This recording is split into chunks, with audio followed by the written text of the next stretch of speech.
souhaite. Direct, Mais Cyrielle c'est un Châtelain point de vue, et Marine c'est un Tondelier point s'expriment à leur d'avancée. tour. Avant, je vais juste me permettre de commencer sur le sujet qui a fait l'unanimité autour de la table. C'est la question de l'aide à nos compatriotes de Mayotte. On a, pour la part des écologistes, porté deux sujets. Un, c'est l'inconditionnalité de cette aide. Les aides en termes d'accès à l'eau, d'accès aux soins, de mise à l'abri doivent être données à toutes les personnes qui vivent sur Mayotte. Et la deuxième chose, c'est la reconstruction.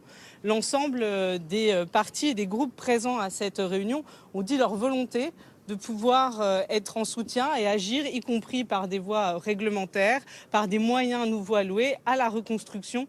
Une reconstruction qu'il faudra faire avec la conscience que d'autres catastrophes pourraient se reproduire et donc il faut avoir des bâtiments qui soient plus résilients, anticycloniques. Donc oui, la question de Mayotte a été un sujet abordé et sans doute l'unique sujet d'unanimité et de consensus.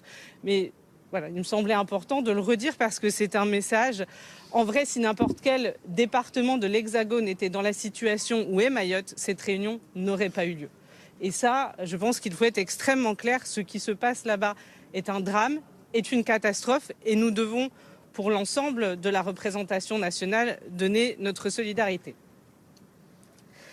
Sur la question que vous posiez, la position du Premier ministre, je veux déjà être clair sur un premier point.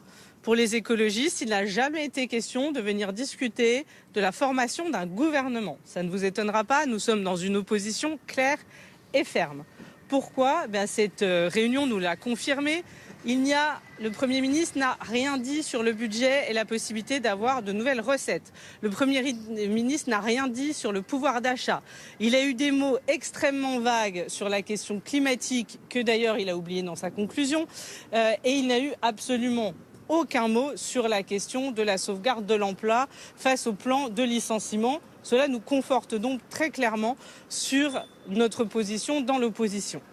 Il y a eu un sujet sur lequel, on le sent, le Premier ministre pourrait flancher. Mais pour cela, il faut que nous tenions de manière très ferme, c'est la question des retraites. Il dit « Je suis prêt à rediscuter de la réforme des retraites et à mettre l'ensemble des partenaires sociaux autour de la table ». Nous disons très bien, les écologistes ont toujours été en soutien des syndicats, nous serons là. Mais qu'est-ce que ça veut dire surtout ? Ça veut dire que la réforme des retraites continue à s'appliquer et que l'ensemble des personnes qui, là, partent en retraite continueront à partir plus tard. Ça veut dire qu'on perd 8 mois. Ça veut dire que pendant 8 mois, on palabre et que la mesure s'applique. Et enfin, ça veut dire que les syndicats vont aller négocier avec une forme de chantage. Si vous ne cédez pas aux demandes du MEDEF, la réforme des retraites continuera à s'appliquer. Pour nous, ce n'est pas acceptable. Et surtout, nous avons encore en tête que Michel Barnier avait lui aussi parlé de corriger de la réforme des retraites. Il avait lui aussi invité les syndicats et ça n'avait rien donné.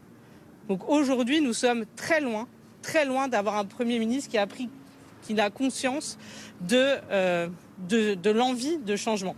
Très clairement, de l'opposition très forte qu'il y a dans le pays sur cette réforme. Donc non, ce n'est pas un bouger. Et je vais même vous dire au-delà de ça, les électeurs, les électeurs des écologistes de gauche, en fait, ils ne veulent pas des miettes. Ils ne veulent pas de petites avancées. Ils veulent qu'on les respecte, ils veulent qu'on les considère, ils veulent savoir qu'ils ont été entendus.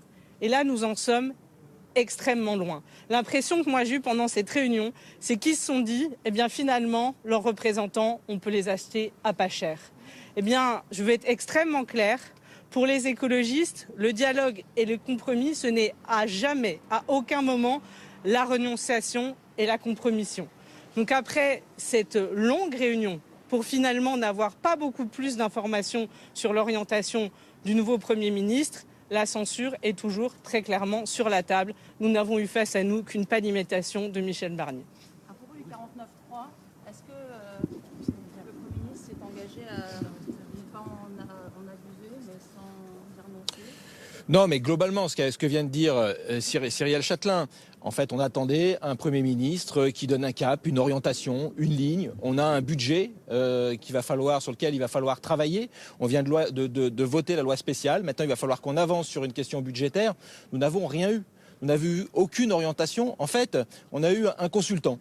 On avait un consultant à la place d'un Premier ministre. Moi, j'attends encore que François Bayrou endosse le costume de Premier ministre, mais je me demande s'il va y arriver, si en fait il est en capacité d'endosser ce costume de Premier ministre. Oui, sur le 49.3, en fait, il nous a fait du en même temps. Il a fait du en même temps pendant tout son discours. Si l'eau est trop chaude, on va mettre un peu d'eau froide. Sur le 49.3, il a dit « je ne l'utiliserai pas sur les textes classiques ». Enfin, peut-être pas, si on arrive à s'entendre. Je ne l'utiliserai pas sur la question budgétaire, si on arrive à s'entendre. Ça veut dire que oui, peut-être il l'utiliserait. On a eu un discours creux, vide, avec aucune orientation politique. Alors on a eu un tour de table de l'ensemble des responsables politiques qui étaient présents. Mais qu'est-ce qu'il est ressorti en réalité? C'est que personne, en tout cas dans ce qu'on peut appeler ceux qui étaient autour de Michel Barnier, aucun changé, aucun bougé en tout cas. Moi je n'ai pas vu Gabriel Attal essayer de réorienter. Alors oui, le Premier ministre a dit on s'est entendu, il y a unanimité pour parler de la question de l'agriculture, pour parler de la question du logement. Mais ça veut dire quoi? Quel logement, quelle politique du logement on veut faire, quelle politique autour de l'agriculture on veut faire. Nous n'avons vu aucune orientation. Et puis alors sur la question des retraites, Cyrielle Châtelain l'a dit, on est très clair et très ferme. On ne se fera pas enfermer dans cette espèce de proposition en fait qui sert à quoi? Qui sert juste à essayer d'acheter un petit peu la durée de vie du gouvernement. C'est-à-dire qu'on se projette à 8 mois, 9 mois en disant on va travailler sur la réforme des retraites, puis dans 8 mois ou 9 mois, si vous êtes sage, peut-être que si on trouve une majorité, etc., peut-être qu'on pourra revenir et réorienter cette réforme de retraite. Non, c'est pas ça qu'on veut. Nous, on veut tout de suite, maintenant, parce que c'est par là que l'apaisement viendra. Et je pense que c'est symbolique, cette réforme des retraites, le fait d'avoir ce courage politique de suspendre cette réforme des retraites et effectivement ensuite de faire une conférence sociale et de travailler sur cette question-là, mais de suspendre immédiatement cette réforme des retraites, c'est ce qui nous permettra d'avoir justement ce retour à la stabilité, ce qu'a priori tout le monde souhaite. Donc c'est ce que nous souhaitons aujourd'hui, mais en tout cas voilà. On repart, je dirais, comme on est revenu. Et comme on dit chez moi, quand on ne sait pas, on ne va pas. Et j'ai l'impression que Michel Barnier ne sait pas où il va. Et ça m'inquiète particulièrement. Oui, Michel Barnier, j'ai toujours un problème parce qu'on est vraiment sur le même type de politique. Alors, peut-être vous redire un mot sur... Il y a une chaise musicale. Vous redire un mot sur Mayotte parce que ce qui se passe est extrêmement grave et nous avons souligné aussi pendant cette réunion avec beaucoup de solennité que le ministre de l'Intérieur, oui, avait eu raison d'aller sur place, mais pas pour lancer une énième polémique sur l'immigration, dans un moment qui doit être un moment de deuil national, et alors que pendant qu'il était sur place, les secours, et ça n'est toujours pas le cas depuis, n'étaient pas allés dans les bidonvilles qui sont de plus en plus retranchés loin dans la montagne, parce que Vambouchou 1, Vambouchou 2 a tout rasé pour laisser les gens dans la peur, toujours sans logement, mais en plus sans eau, sans abri et dans le dénuement le plus total, à devoir tout recommencer, qu'il y a une peur des autorités chez certains habitants du territoire de Mayotte pour des raisons que l'on peut tout à fait comprendre, et que ces personnes aujourd'hui, ils sont en train de les laisser pourrir dans les décombres. C'est ça qui se passe aujourd'hui.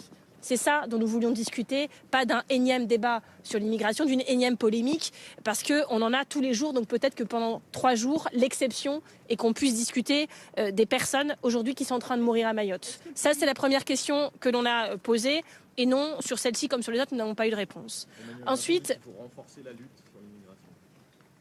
Mais enfin, les gens sont en train de mourir en ce moment dans les décombres. Je ne sais pas si vous avez bien entendu ce que je viens de vous dire. Les secours ne sont pas encore allés, ne serait-ce que se rendre sur place, constater les dégâts, essayer de voir s'il y avait des morts, mais surtout des blessés, des gens à soigner, des gens à sortir des décombres. Il y a encore en ce moment des vivants sous les décombres. C'est ça qui se passe à Mayotte. Et tout débat sur l'immigration aujourd'hui à Mayotte est obscène. Je pense qu'on peut se prendre 24 heures. Sur tout le reste, alors que la pluie commence à s'abattre sur nous, sachez que nous ne sommes pas nés, non, de la dernière pluie. Et donc, on n'est pas des perdreaux de l'année. Et quand on arrive dans une réunion où je peux vous dire que les débats ont été denses chez nous pour savoir s'il fallait revenir, parce que nos électeurs, nos militants, nos élus, une grande partie n'y croient pas et je ne peux pas leur donner tort. Nous ne sommes pas venus ici, les espoirs plein les yeux, des étoiles dans le regard en se disant François Bayrou va nous convaincre. Parce que chaque heure qui passe, rend les choses plus compliquées. Et plus c'est compliqué, plus on attend du coup un sursaut de sa part pour se rendre compte qu'il a compris que ça allait quand même être très très compliqué et qu'il prenait, Cyrielle Châtelain avait dit en sortant de Matignon, je ne sais même plus si c'était hier ou avant-hier, tellement on ne dort plus en ce moment, mais il pave pas après pas le chemin de sa propre censure. Et on s'est rendu compte dans sa introduction que quand il nous faisait cette proposition sur les retraites de dire on va ouvrir un débat et dans 9 mois on fera une autre loi, on avait l'impression qu'il croyait sincèrement que c'était le bouger politique de l'année et qu'on allait ressortir en le remerciant. Sauf que un tien vaut mieux que Dieu tu l'auras. C'est vraiment, enfin, comment on va l'expliquer aux gens qu'il a promis un truc pour dans 9 mois? Alors que je pense que si on faisait un pari par les milliers Français de qui pense que François Bayrou sera encore là dans 9 mois, pas beaucoup de gens ne prennent le pari. Et donc vraiment, c'est des promesses pour la Saint-Glinglin. Et donc, que l'on doive travailler à une autre réforme, nous l'avons dit, y compris dans le programme Nouveau Front Populaire. Que ça prenne des mois, il n'y a pas de problème. On est d'accord et on veut le faire sérieusement. Mais les Français, ils veulent des gages. Parce que, comme l'a écrit François Bayrou dans son courrier aux forces politiques, dans quelques jours, c'est Noël. Et à Noël, les gens vont se retrouver, et je leur souhaite d'être un maximum à pouvoir le faire, vont se retrouver en famille, pour celles et ceux qui ont la chance de pouvoir le faire. Et en famille, ils vont discuter de la situation politique terrifiante dans laquelle est plongé le pays. Environnementalement, socialement, politiquement, démocratiquement, institutionnellement. On a été les seuls d'ailleurs à parler de qu'est-ce qu'on faisait institutionnellement. Parce qu'il va falloir changer les institutions de ce pays aussi.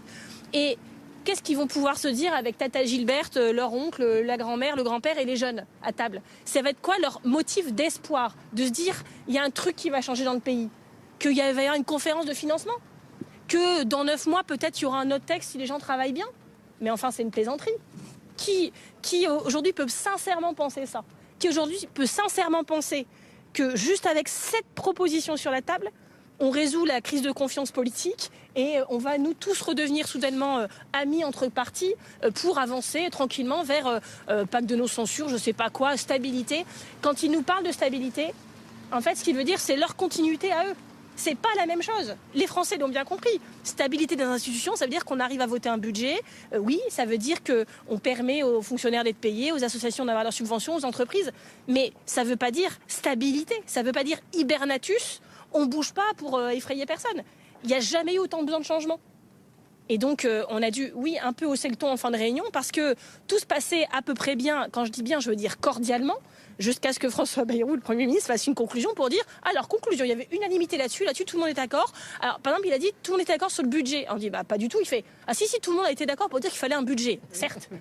Mais excusez-moi, il y a quand même une petite différence. Donc on a eu un peu l'impression qu'on se moquait de nous. Et il insistait en disant oui, mais je vous ai proposé une méthode. Certes, mais sa méthode est à peu près aussi claire qu'une notice Ikea.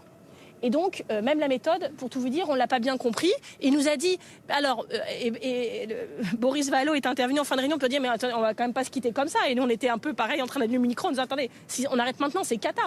Qu'est-ce qu'on fait maintenant?